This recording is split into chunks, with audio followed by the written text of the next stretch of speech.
独裁者的故事结局往往充满戏剧性和悬念，历史上不少臭名昭著的独裁领袖都没能安然老死在床上。希特勒在地堡中举枪自尽，墨索里尼被愤怒的民众乱枪打死后倒吊示众，罗马尼亚的齐奥塞斯库在政权垮台当天即被士兵草草枪决。也有些独裁者设法逃出升天，比如乌干达的阿敏流亡沙特，在异国他乡养天年。有人感叹，每一位独裁者仿佛都在等待命运的审判。那么当今世界上权力最大的独裁者之一，中共领导人习近平，未来的命运将如何呢？他会像他的前辈毛泽东一样，握权到最后一刻寿终正寝，还是会重蹈某位倒霉独裁者的覆辙？今天我们就结合二战后1945年以来全球近800名独裁者的案例，从历史经验出发，来推演习近平可能的结局。众所周知，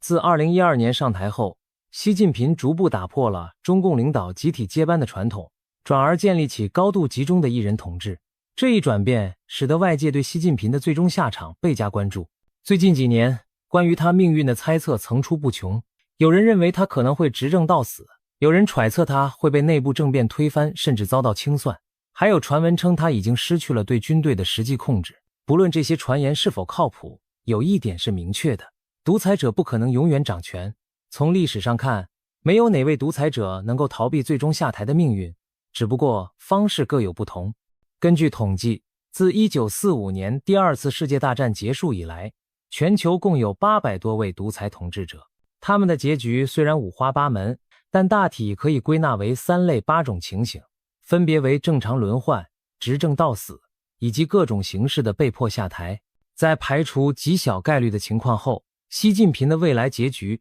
大致落在4种可能之中：继续执政直到寿终正寝，在危机中被迫下台遭到监禁，在巨变中被处决清算，或在意想不到的时刻遭人暗杀。下面我们将逐一展开这些可能性。正常轮换，几乎不可能的结局。所谓正常轮换，指独裁者在既定制度框架内和平交出权力，像民主国家那样有序完成领导更替。在中国的语境下，不少人曾对这种结局抱有希望，尤其在江泽民和胡锦涛时代，中共高层似乎形成了隔代指定接班人、2届任期后交权的惯例。然而，这份希望在习近平上台后彻底破灭了。回顾2012年至今，习近平通过修改宪法，取消国家主席任期限制，打破了邓小平以来最高领导人任期2届的潜规则。同时，他借反腐之名大举清洗政坛对手，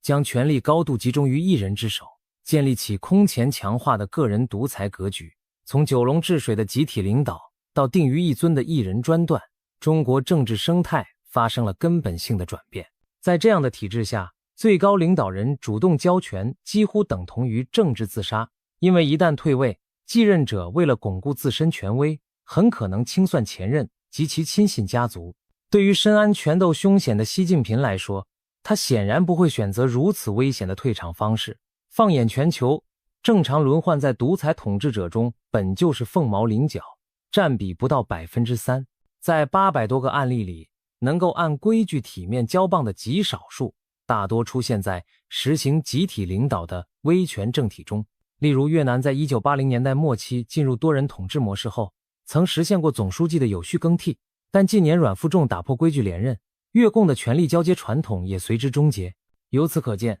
一旦独裁政权走向个人集权，正常交接几乎不可能实现。有传言猜测习近平将在2027年主动下台，但以现实政治判断，这样的剧本毫无依据。只要习近平的身体和权力状况仍允许，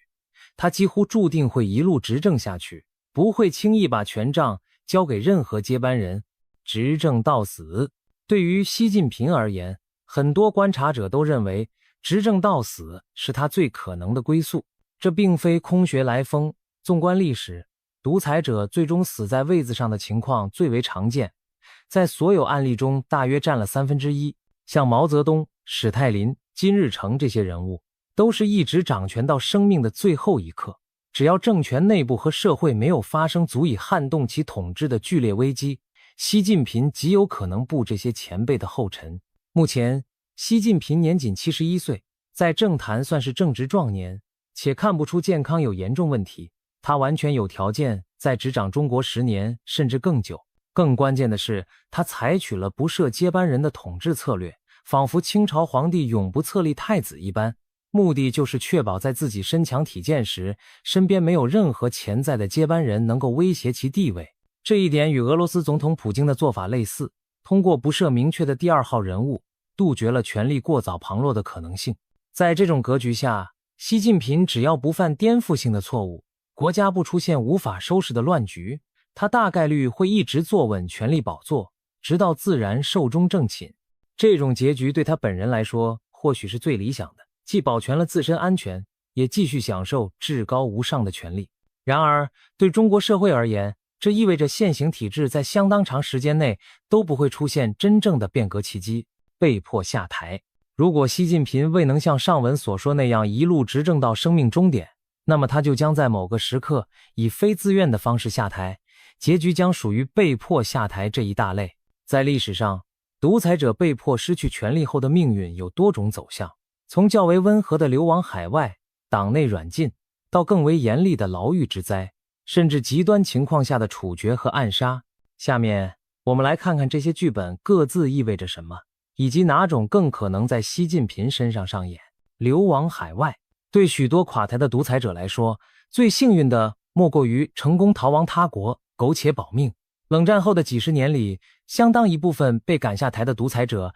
选择了出逃海外，占这类案例的大约一半。例如，乌干达前总统阿敏逃往沙特阿拉伯，过上了多年奢华的流亡生活。2011年，突尼斯前总统本阿里在国内革命中下台后，也被沙特王室慷慨收留。又如埃塞俄比亚的门格斯图下台后躲入津巴布韦避难，成功逃过了国内清算。这些独裁者之所以能逃脱惩罚，通常是因为背后有比他们政权更强大的盟友愿意提供庇护。然而，对习近平而言，流亡几乎是不可能实现的选项。中国作为全球第2大经济体和地缘政治强国，并不存在一个足以庇护其退位后的明确靠山。俄罗斯、朝鲜、伊朗等国虽与北京关系密切，但若真有新政权上台，他们为了自身利益，恐怕也不敢贸然接纳习近平，以免与新的中国政府交恶，西方国家更不可能接受他。因此，可以说一旦失去权力，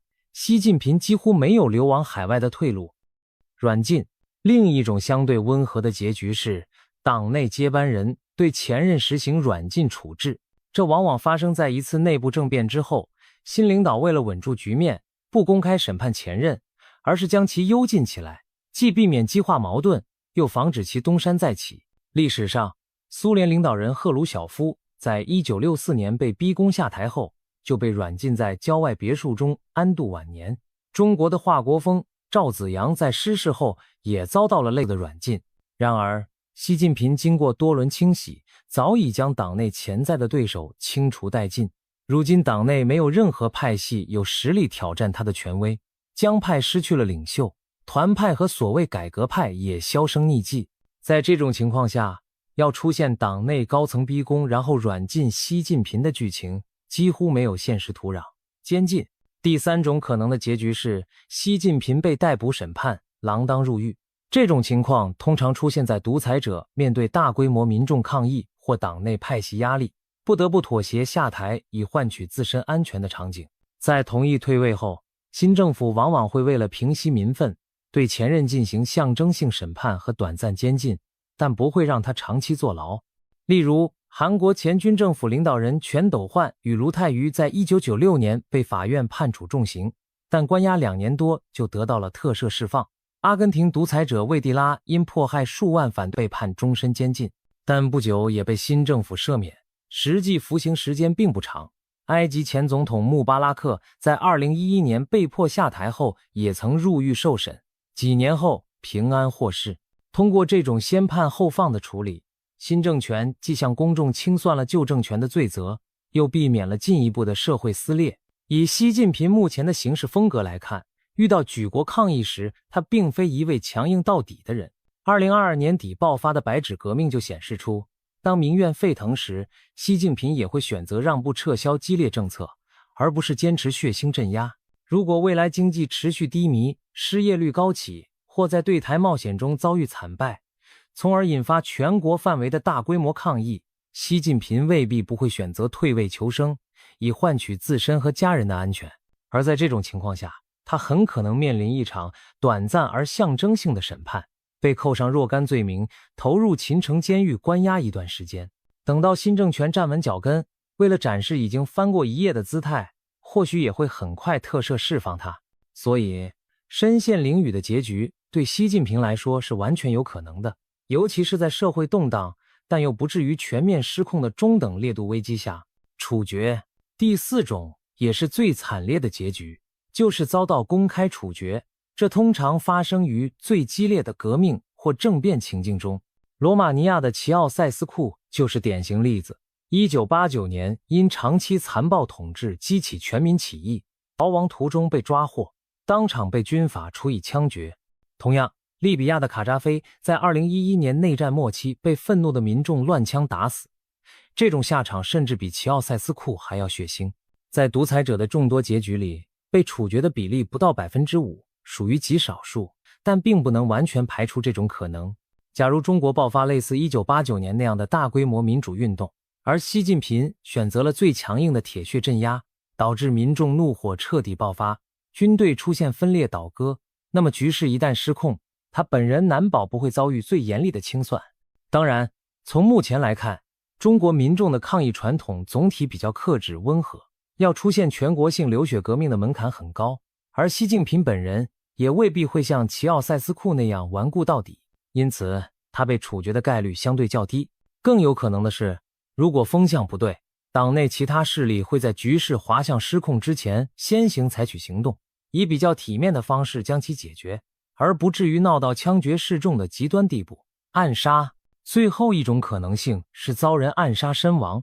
这听起来像电影桥段，但历史上确实发生过。独裁者被暗杀往往不是死于平民之手，而是倒在自己人刀下。韩国总统朴正熙在1979年被自己的情报部长金载圭近距离开枪击毙。非洲刚果的独裁者洛朗·卡比拉则于2001年被贴身警卫刺杀身亡。这类事件通常发生在独裁者权势正盛之时，外部的反对声音被高压压制，但内部高层矛盾却在积聚。一些原本亲近的心腹因为不满或恐惧，可能会密谋铤而走险。就习近平而言，近年来他大刀阔斧的反腐和清洗行动虽然扫除了异己，却也让官场上下人人自危。他对党政军高层的严厉整肃，使得许多原本忠心的部下都难免心怀惶恐，就连长期被视为心腹的军方将领也接连落马。最近连中央军委副主席都突然被撤换。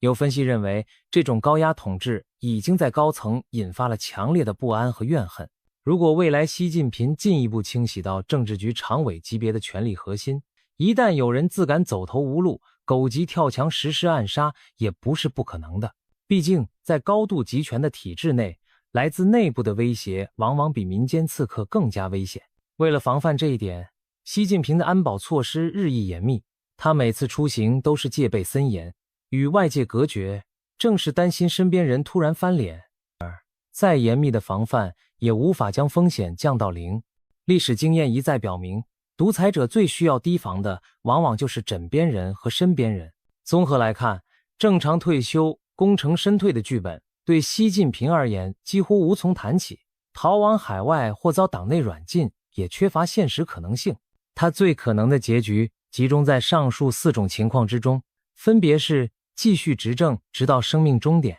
被迫下台后遭到监禁，剧烈动荡中被处决，或突发内部刺杀身亡。其中，由于历史概率和现实条件所致，执政到死无疑是目前最大的可能。然而，这并不意味着另外几种风险可以被忽略。白纸革命的横幅标语犹在眼前，足见中国民众在关键时刻也敢于发声抗议。如果未来经济严重下滑，社会不满累积，不排除出现迫使习近平下台的全民运动，那时他很可能不得不接受审判坐牢的结局。同时，他大搞个人崇拜和权力清洗，一方面巩固了自身统治，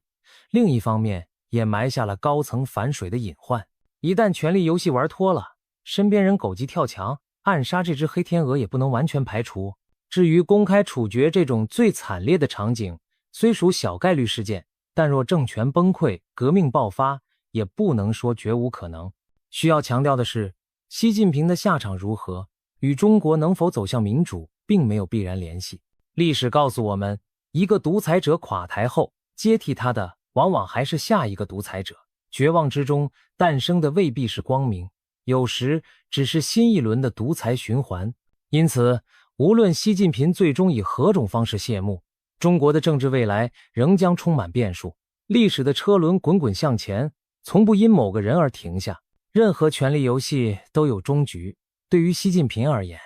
不管结局是哪一种，都注定会成为中国历史上浓墨重彩的一笔。而中国的故事并不会随他的谢幕而结束，未来是走向希望的变革，还是陷入新的轮回，一切仍有待时间去揭晓。